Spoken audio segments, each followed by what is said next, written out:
আজকে আমরা পড়ব ডিফার্ম ফার্স্ট ইয়ারের হিউম্যান অ্যানাটমি অ্যান্ড ফিজিওলজি সাবজেক্টের চ্যাপ্টার টু কি আছে, স্ট্রাকচার অফ সেল, এবং তার কি কম্পোনেন্টস আছে, components of cell and the basic functions of cell. মানে এখানে সেল এবং সেলের কম্পোনেন্ট, তার সেই কম্পোনেন্টগুলোর স্ট্রাকচার ও বেসিক ফাংশনস কি আছে সেই সব জিনিসগুলো পড়বো। তো প্রথমেই আমরা হিউম্যান বডির একটা গঠন দেখি, তাহলে কি ফার্স্টে সেল কিছু সেল মিলে গঠিত হয় টিস্যু, তারপরে কি টিস্যু মিলিত গঠিত হয় অর্গান মিলে গঠিত হয় অর্গান সিস্টেম, তারপরে বডি। তো এই জিনিসটাই পড়বো আমরা, এই সেলটা পড়বো আজকে। তো সেলের যদি ডেফিনেশনটা দেখি তাহলে কি পাবো, cell is the basic structural and functional unit of all living organisms. Cell কি, সেল হচ্ছে বেসিক স্ট্রাকচারাল মানে গঠনগত, ফাংশনাল মানে হচ্ছে কার্যগত, unit of all living organisms. এখানে একটা জিনিস পেলাম, অল লিভিং অর্গানিজমস। তো অল লিভিং অর্গানিজমস আবার দুটো ক্যাটাগরিতে ডিভাইডেড করা হয়েছে, একটা হচ্ছে ইউনিসেলুলার আর একটা হচ্ছে মাল্টিসেলুলার। ইউনিসেলুলার কোথায় থাকে, প্রোটোজোয়া, ইস্ট, ব্যাকটেরিয়াতে। মাল্টিসেলুলার কোথায় থাকে, প্লান্ট সেলে, হিউম্যান সেলে। হিউম্যান সেল তাহলে কি মানুষের সেল কি একটা হিউম্যান বডি, এই human body consist 100 trillion of cells. Human human সেলের সাইজ কি থাকে, size of cell is 10 micrometre. Mass of the cell is 1 nanogram, মানে ওজন কত, 1 nanogram. About 200 different types of cells in our body. একটা মানুষের বডিতে প্রায় 200 ধরনের সেল থাকে। আমরা যদি হিস্ট্রি অফ সেলের হিস্ট্রি দেখি, তো প্রথম the cell was first discover and named, প্রথম আবিষ্কার এবং নাম দিয়েছিল কে, রবার্ট হুক। কখন, 1665 মানে 1665-তে। তারপরে কি ফার্স্ট লিভিং সেল দেখেছিল বাই কি অ্যান্টনি ভান লি হুয়েন হুক। কখন, 1674 1674-এ প্রথম লিভিং দেখেছিল। তারপরে কি first cell theory proposed by M J Schleiden and Theodore Schwann in 1838। প্রথম সেল থিওরি দিয়েছিল M J Schleiden and Theodore Schwann 1839-এ। এটা হলো বেসিক সেলের হিস্ট্রি।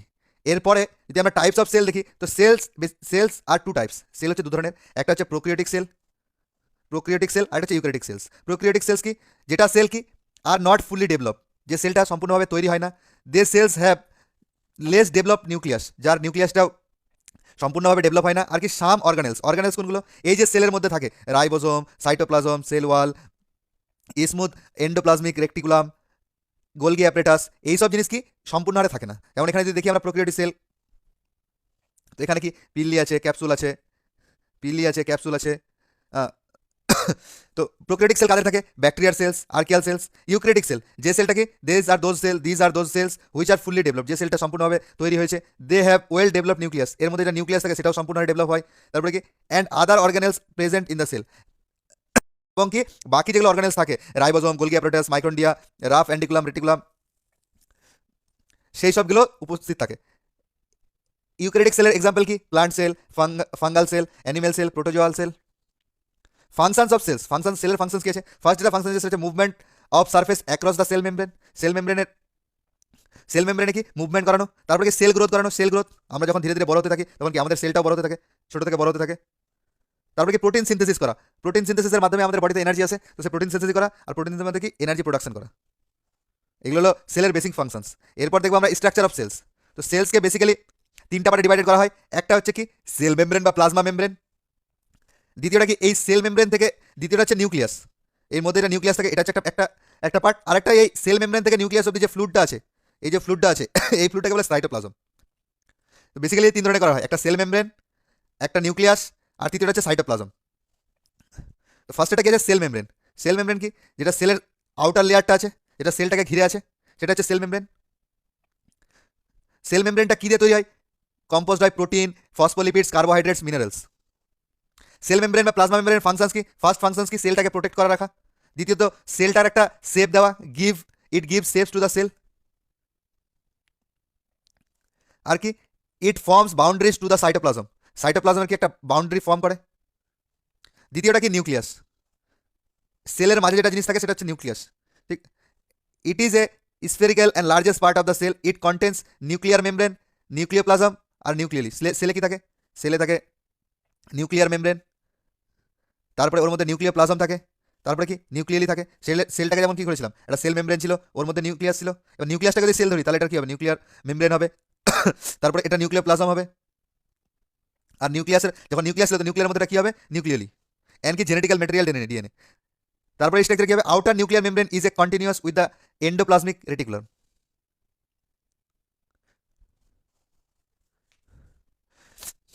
ফাংশনস কি আছে সেলের, ফাংশনস অফ নিউক্লিয়াসের ফাংশনস কি আছে, it controls all cellular activities, cellular এটা কি যতগুলো সেলের অ্যাক্টিভিটিস থাকে সবগুলোকে কন্ট্রোল করে। It contains DNA RNA and proteins, এটা কি ডিএনএ আরএনএ প্রোটিনকে কন্টেন্ট করে রাখে। RNA helps in protein synthesis, DNA helps in production of chromosome. RNA কি, আরএনএ প্রোটিন সিনথেসিসে হেল্প করে আর ডিএনএ ক্রোমোজোম প্রোডাকশনে হেল্প করে। এরপরে সাইটোপ্লাজম, সাইটোপ্লাজম কি বললাম, এই যে সেল মেমব্রেন আছে আর নিউক্লিয়াসের মাঝে যে ফ্লুইডটা থাকে, সেমি ফ্লুইডটা বা সেমি লিকুইডটা থাকে, সেটা হচ্ছে cytoplasm. Cytoplasm is an essential component for of the cell. It is a semi liquid jelly like materials, কি jelly like materials which joins the nucleus and cell membrane, এটা কি নিউক্লিয়াস এবং sell মেমব্রেনকে join করে, এই cell membrane এবং নিউক্লিয়াসকে join করে রাখে। It's mainly compost কি, এটা কি দিয়ে তৈরি হয়, water, salts and proteins. Functions কি সাইটোপ্লাজমের, সাইটোপ্লাজমের মেন ফাংশনস হচ্ছে প্রোটিন সিনথেসিস করা, দ্বিতীয়ত এনার্জি প্রোডাকশন করা, দ্বিতীয়ত হচ্ছে সিগন্যাল ট্রান্সডাকশন করা। এরপরে সাইটোপ্লাজমিক অর্গানেলস, সাইটোপ্লাজমিক অর্গানেলস কি, এই যে সাইটোপ্লাজমটা আছে, এই যে লিকুইডটা আছে, এর মধ্যে যে অর্গানগুলো থাকে, ছোট ছোট অর্গানগুলো থাকে, মাইক্রোন্ডিয়া প্লাস। এরপর টপিক হচ্ছে সাইটোপ্লাজমিক অর্গানেলস। সাইটোপ্লাজমিক অর্গানেলস কোনগুলো, সাইটোপ্লাজমে যে অর্গানগুলো থাকে, ঠিক আছে, সাইটোপ্লাজমে লাইক কি মাইক্রোন্ডিয়া, রাইবোজোম, গলগি অ্যাপারেটাস, লাইসোজোম, এই সব যে এই যে ফ্লুইডটাতে যে অর্গানগুলো থাকে সেগুলোকেই বলে সাইটোপ্লাজমিক অর্গানেলস। ঠিক আছে, প্রথমত কি থাকে, এন্ডোপ্লাজমিক রেটিকুলাম, দ্বিতীয় থাকে গলগি কমপ্লেক্স বা গলগি অ্যাপারেটাস, তৃতীয়ত লাইসোজোম, চতুর্থ কি মাইক্রোন্ডিয়া, পঞ্চম হচ্ছে রাইবোজোমস। তো এদের কি স্ট্রাকচার এবং ফাংশন সেটা দেখব। প্রথমত এন্ডোপ্লাজমিক রেটিকুলাম, ইয়ারটা আবার টু টাইপস, একটা হচ্ছে রাফ সারফেস ইয়ার আর দ্বিতীয়টা হচ্ছে স্মুথ সারফেস ইয়ার। রাফ সারফেস ইয়ারে কি রাইবোজোম প্রেজেন্ট থাকে আউটার অফ দ্য লেয়ারে, এর আউটার অফ লেয়ারে কি রাফ সারফেসে রাইবোজোম থাকে, আর স্মুথ সারফেসের আউটারে কোনো রাইবোজোম প্রেজেন্ট থাকে না। এদের ফাংশনস কি, ইট provides a surface area for a number of chemical reaction, it help synthesis of steroids protein, এটা কি এই প্রোটিন সিনথেসিস বা এবং স্টেরয়েড সিনথেসিসে হেল্প করে। দ্বিতীয়টা কি আছে, গলগি কমপ্লেক্স বা Golgi apparatus, it consist 4 to 8 filamentous bag like channels set upon each other which expanded area at the end, এটা হচ্ছে গলগি অ্যাপারেটাস। গলগি অ্যাপারেটাসের কাজ কি, ফাংশনস কি আছে, it helps in packaging of secretory proteins, it helps in a synthesis of carbohydrates, কার্বোহাইড্রেটের সিনথেসিসে কি Golgi apparatus সাহায্য করে। It helps in intracellular storing of proteins, দুটো সেলের মধ্যে কি প্রোটিন স্টোর করতে সাহায্য করে। এরপরটা হচ্ছে কি lysosome, lysosome are described as a separate cytoplasmic organelles. These are membranous vehicle containing powerful digestive enzymes which are capable of breaking down many kinds of nucleus. Functions কি লাইসোজোমের, it's helps in intracellular digestion করতে, অটোলাইসিসের কাজে, autolysis করতে help করে lysosome, phagocytosis করতে lysosome help করে। Systematic growth and death can be manage by lysosomal activity, systematic growth করতে সাহায্য করে। 4 নম্বরটা হচ্ছে মাইক্রোন্ডিয়া, মাইক্রোন্ডিয়াটা কি, মাইক্রোন্ডিয়াকে কি এনার্জি হাউস বলা হয়, power house of a cell বলা হয়। Mitochondria are small intracellular organs and are also known as power house of cell or store house of energy. It is bonded by inner folded and outer smooth surface membrane, inner membrane has many cristae and it is covered by F1 particles. এর functions কি, মাইক্রোন্ডিয়ার functions কি, first কি, it is the main site of synthesis and storage of ATP. মাইক্রোন্ডিয়াতে কি synthesis হয়, সিনথেসিসের main site এবং কি এটিপি স্টোরেজ করে রাখে। It is the site of citric acid cycle, beta oxidation, urea cycle, ETS etcetera. It contains special DNA and is self replicatable. 5 নম্বরটা হচ্ছে ribosomes. Ribosome কি, it is located in 2 areas of cytoplasm, সাইটোপ্লাজমের 2টা জায়গায় থাকে। ঠিক আছে, ribosomes located in cytosol, inside the সিস্টোসোলে থাকে। এবং কি রাইবোজোম আর 2 টাইপস, একটা হচ্ছে 70S রাইবোজোমস, একটা হচ্ছে 80S রাইবোজোম। 70Sটা দেখা যায় প্রোক্যারিওটিক সেলে, 80Sটা দেখা যায় ইউক্যারিওটিক সেলে। 62% রাইবোজোম তৈরি হয় আরএনএ দিয়ে, বাকিগুলো তৈরি হয় প্রোটিন দিয়ে। এদের মেন ফাংশন হচ্ছে কি, ribosome is the site of protein synthesis in the cell, protein সিনথেসিসটা কোথায় হয়, রাইবোজোমই হয়। আর কি it is assemble amino acid, এটাকে অ্যামাইনো অ্যাসিডকে অ্যাসেম্বল করে। Thank you. এখান থেকে দুটো কোশ্চেন আসতে পারে, একটা কোশ্চেন কি সেল কি, তাহলে সেলের ডেফিনেশন দেবো, আর বাকি অর্গানেলগুলো যদি আমাদের স্ট্রাকচার এবং ফাংশনস পুছে তাহলে স্ট্রাকচার এবং ফাংশনস দেবো। এখানে অনেক সময় সেল অর্গানেলস বলে একটা জিনিস ইউজ করে, ঠিক আছে, structure and functions of cell organelles. তো সেল অর্গানেলস বলতে কি সেম জিনিসগুলো, cell membrane, nucleus, cytoplasm, ribosome, mitochondria, lysosome, এইসবকেই বোঝানো হয়। Thank you so much.